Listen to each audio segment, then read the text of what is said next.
Wow! A Woj bomb dropped on us yesterday, informed us that Bradley Beal is going to be a Phoenix Sun.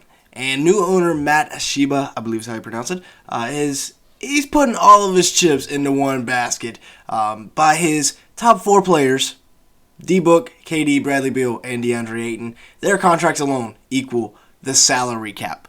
But he has a new big three with KD, D-Book, Bradley Beal. Their goal is going to be to score 187 points a game this year and not really care about defense. Chris Paul, Landry Shamet going to Washington, and DeAndre Ayton and Cam Payne are currently the only other two players on the Phoenix Suns roster other than a couple of auto-generated guys. So before we get started, make sure to like button, leave me a comment down below, and hit the subscribe button. Yeah, I'm a little lost here. This feels like a lose-lose trade, I'm not going to lie. I mean, D-Book, Bradley Beal, Kevin Durant, that's cool, but you have five players. Who is going to fill out the roster? I mean, you're bankrupt. These guys right here, their contract is equal to the luxury tax, and then you also have to throw in Cam Payne. This guy better have some deep pockets right here, or else he might be in a little bit over his head. Now, the good part of this is there is unlimited scoring. Right here, you're looking at three of the best scorers in the NBA, starting with Devin Booker, who really took a step last year, and we're about to talk about this a little bit further in detail. But I think he is, he could be a top 10 player in the league next year. 28 points a game, 5.5 rebounds, if he's not already.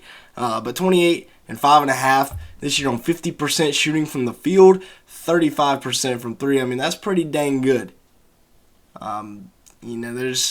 There's only a handful of guys in the NBA that can do something like that, and two of them actually happen to be on his team now. 1 steal, 2.7 turnovers, and 4.5 assists per game. So a big question here is, who is going to play the point guard spot? Is it going to be D-Book? Is it going to be Bradley Beal? Are they going to let Cam Payne be the starting point guard? Beal averaged 23 and 5.4 assists, so, I don't know. I have no clue. Maybe you bring in a guy like a Torrey Craig to play the small forward spot and just let Beal and D-Book take turns being the point guard. I mean, Beal was very efficient last year, 51% from the field, 37% from three. The Wizards were just not really trying to win games, it didn't seem like. 1 steal and 3.9 rebounds. So they both can facilitate a good amount to be shooting guards. So maybe, like I said, you just run that lineup with those two, and then KD, who averaged 26 and 6.5 in his 8 games last year for the Phoenix Suns that he did play after destroying his ankle in warm-ups. The 8 games he did play, he was very efficient, we'll say that. The numbers speak for themselves. I don't really need to go into depth there, but between these three guys, you never should have an issue scoring. It felt like at times in the playoffs, KD and D-Book, those were the only two that could score. Well, now you add Bradley Beal. You take away the rest of your roster, but you add Bradley Beal. So I don't know what you're going to have to do, but playoff book was a thing this year. We got to talk about that. 34 points a night, 7.2 assists, and 4.8 rebounds for Booker this year in the playoffs. You talk about a playoff riser, and that's a guy, plus 6 points per game from the regular season, 56% from the field, and 50% from three. That's almost Nikola Jokic numbers. Now, rebounds, assists are nowhere close, but in terms of the efficiency and the scoring output, that's a monster playoff run. He's going to be 27 years old this year, by the way. So he is, I think, going to be a upper-tier player in the NBA this year. Now, DeAndre Ayton, is he going to be the next chip to fall in terms of trades? 18 points, 10 rebounds, 2 assists. Is he going to be the next guy on the way out? I feel like it. I mean, you almost have to trade him. He's got a massive contract. You got to free up some money to be able to go out and sign guys. You have a couple of mid-level exceptions or trade exceptions, but you need as many 3-and-D wings as possible. Like I said, you're already at the luxury tax with Ayton, so maybe you deal him to Dallas for like a Reggie Bullock and a Tim Hardaway Jr. Now, Bullock can play a little bit of defense. Tim Hardaway Jr., that's not really his thing. But that's really the only trade I saw that was even logical, in my opinion, unless the Wizards want to do something else where, maybe you throw Cam Payne in for like Kristaps Porzingis. Maybe that's something that sounds good for the Washington Wizards next. Now, strategy. Frank Vogel and company. Frank Vogel is known for having elite defensive teams. However, this team is going to be extremely elite on the offensive side of the ball, and there is not exactly any lockdown defenders. So he's going to have to go out, comb through free agency, maybe hit the G League a little bit, and find him some 3-and-D wings. He's got the 52nd overall pick, but my lord, this Suns team is going to be in for a rude awakening. Free agency, they need a backup point guard. They need a backup center. They might need a starting center if they trade DeAndre Ayton. They're going to need essentially they're going to need 7 new players. And they're going to have to make as many of those 3-and-D wings as possible.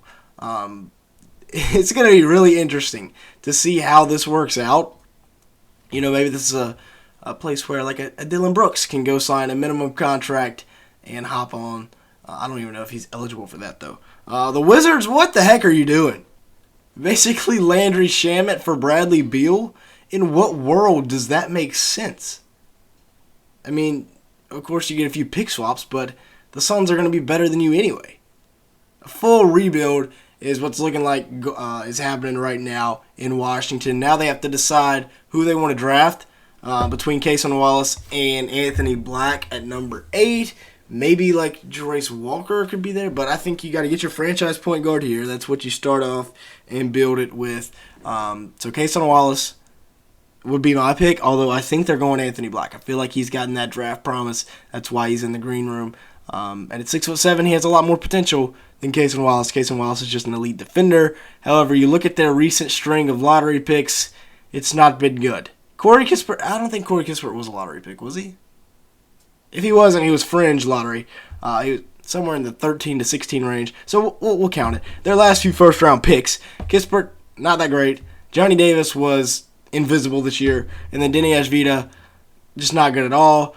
Or not at all, but I mean, he hadn't been great. Rui Hachimura is already on another team. That's their last 4 first-round picks right there, all doing essentially nothing.